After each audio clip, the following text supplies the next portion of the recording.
அந்த பையக்கிட்ட நந்தினி என்கொயரியை முடிச்சிருப்பா. அவன் நம்மளை பத்தி சொல்லியிருப்பானோ?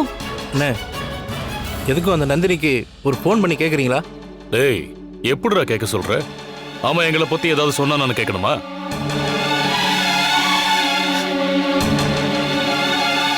அப்பா, நம்மளை பத்தி அவன் என்னென்ன சொன்னான்றத நாம எப்படி தெரிஞ்சுக்கிறது? அந்த நந்தினி 4-5 ஹேண்ட் கஃபோட வந்தா தெரிஞ்சிரும்.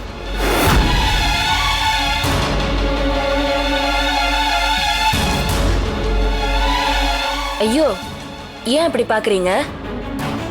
எனக்கு தெரிஞ்ச ஐடியாவை சொன்னேன். பெரியவருக்கு போலீஸ்ல வேண்டிய ஆளுங்களா இருப்பாங்கல்ல, அவங்க மூலமா கேட்டு பார்க்கலாமே. கேட்டு பார்த்துட்டேன் காவேரி. அந்த நந்தினி அவனை ஸ்டேஷனுக்கே கூட்டிட்டு போகல. என்கொயரிக்கு வேற எங்கேயும் அழைச்சிட்டு போயிருக்கா. ஆனா அது எந்த இடம்னு தான் தெரியலன்னு சொல்றாங்க. அப்போ முடிஞ்சது நம்ம கதை. இந்நேரம் அத்தனையும் உளறி கொட்டிருப்பானே. அப்படின்னா நந்தினி நம்மள அரெஸ்ட் பண்ண வந்துருவாளா?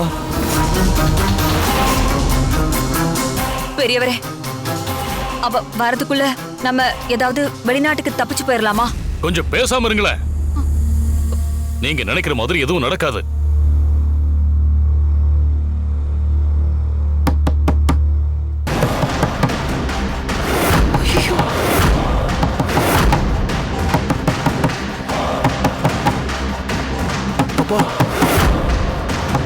போச்சு, அந்த நந்தினி தான் வந்துட்டா போல இருக்கு.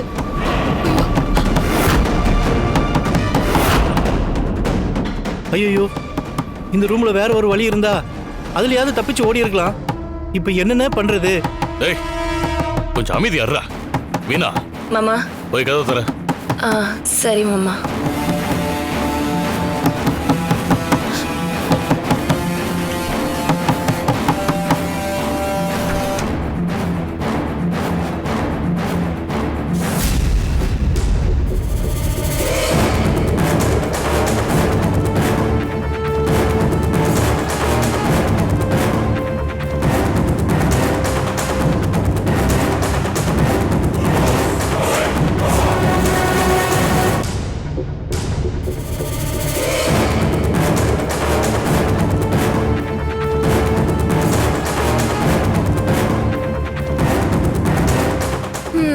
நினைச்சேன் எல்லாரும் இங்கதான் இருப்பீங்கன்னு.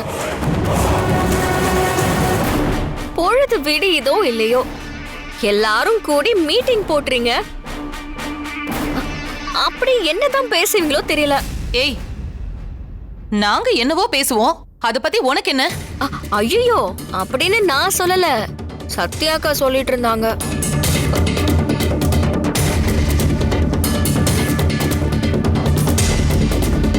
கதவை தட்டவும் எங்க மறுபடியும் நந்தினி மேடம் வந்துட்டாங்களோன்னு பயந்துட்டீங்களா?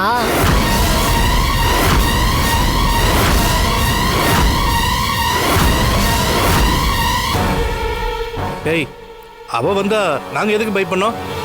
ராத்திரி அந்த திருட்டு பயல புடிச்சிட்டு போனாங்கல்ல, அவ ஏதாவது உளறி இருந்தா? இத பாரு, திருட வளர்னா நாங்க எதுக்கு பயப்படணும்? இல்ல, ராத்திரி திருட வந்தவன் திருட வரல, வேற எதுக்கோ வந்திருக்கணும்னு நந்தினி மேடம் சொன்னாங்கல்ல.